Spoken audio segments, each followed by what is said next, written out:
Now, when I'm reading all this in this book, it seems very fantastical. It seems dubious at best. I didn't think the book was particularly well written. I was very skeptical about it. So there I am, sitting in the Denny's. I've got the Montauk Project book, and I'm holding it up. And this guy walks by, and he literally looks like he's going to ride a Harley Davidson, okay? Not at all somebody you'd think would have been in the military. He's got the big salt and pepper beard. He's got the hair. He's got the denim jacket. And he's got the denim pants. And he's got cowboy boots. And he's a big, heavy guy. And so it's a little intimidating just to have this kind of a Harley rider walk up to you at all in a restaurant. It's nighttime. I'm by myself. And what's going on? So what do you think of that Montauk stuff? And I said, oh, man, this book is bullshit.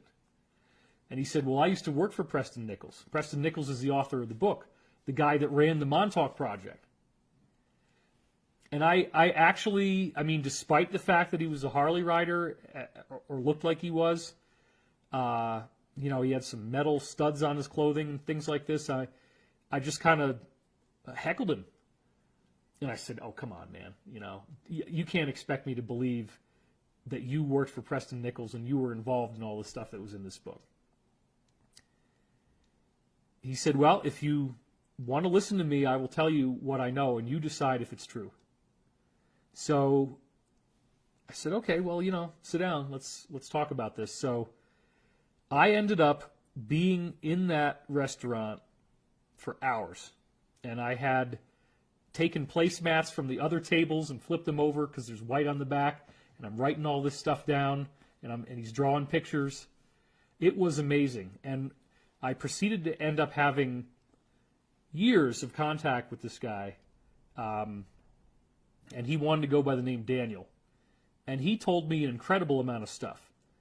He was a genius kid who, in the 1970s, had built a computer with an operating system which was not at all normal. And because of that, in being in a science fair, they have these government people who go to recruit, right?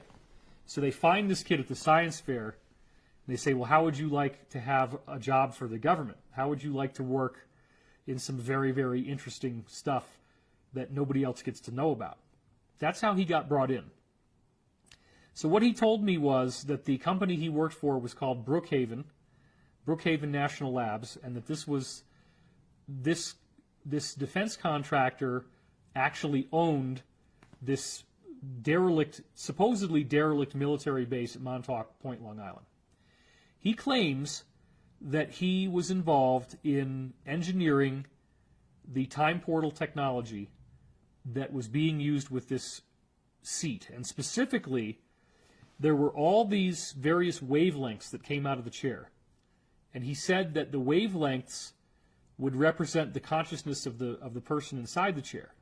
What they were trying to get him to do for his job was to look at these wavelengths and figure out how to build a digital or analog computer that could generate those waves, because they wanted to be able to run this without a human being. They couldn't get the time portal technology to work unless somebody who was a trained person was in the chair. And he said that he couldn't use digital because ultimately digital goes in stair steps like this. But that the final conclusion was, with an analog computer, you can get the same nice waves that they got. And it seems like they got pretty close. The whole project, he was involved in it from about February 1981 to August 1983. And so in the Montauk story, what we hear about is that this strange monstrosity was generated and it trashes the base. He didn't go to work that day. And so then they called him and told him, don't come back. The job has been canceled. So he was very, very fortunate not to be there on the day that everything got destroyed, and that they didn't mind wipe him either. So he was left with his memories. And he had stayed in contact with a group of insiders that he had met on the job. And I got a lot of information from him, not only from his own personal experience, but from the other insiders that he knew. So at this time, all the way back in the main period where I got the information from him was 2003 through 2005. He told me that what we see in the Stargate SG-1 television series and the movie is totally accurate, that was based on truth. So apparently, our government had located in Egypt some kind of ring-shaped object buried in the sand that actually will allow people to go through it and travel from planet to planet. And he talked to me about how every planet has its own Stargate address.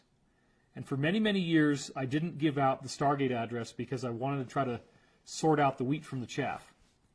But what he told me was that it was a long number, and each one of the numbers has to do with a division of some part of our universe. So the first three numbers are 7, 5, and 3 of our address. Then the next numbers are 84, 70, 24. And that's now you're getting into quadrants that are divided up into units of 100. So we're 84, 70, 24. Then the final digit is 606. And so Earth is 606, Mars is 605, and literally if you go up to this gate, you can dial in any numerical code you want and it will take you to that planet. And what he explained was he had been told that elder extraterrestrials, very ancient ETs, had designed this and upheld it. And when a planet no longer had human life on it, they would recycle the number and use it for another planet. Another interesting thing that he told me was that there is a planet at the gate address of 001. And he said that that planet was orbiting a pulsar, a very strange type of star that pulsates. And as a result, they were able to live there a really long time. And he said those people were called the Aesir, A-E-S-I-R, or Asgard. And that those are the people who were visiting the Vikings and gave rise to the whole legend of Valhalla, that kind of stuff, that Valhalla was actually going through the Stargate and going back to their planet with the gate address of 001. So bear in mind that between 2003 and 2005, I had extensive contact with this man, and I became utterly convinced that there are traversable wormholes, that we can travel faster than light, that we do have interactions with various extraterrestrial species. He did talk about that there were certain extraterrestrial groups that showed up on the base.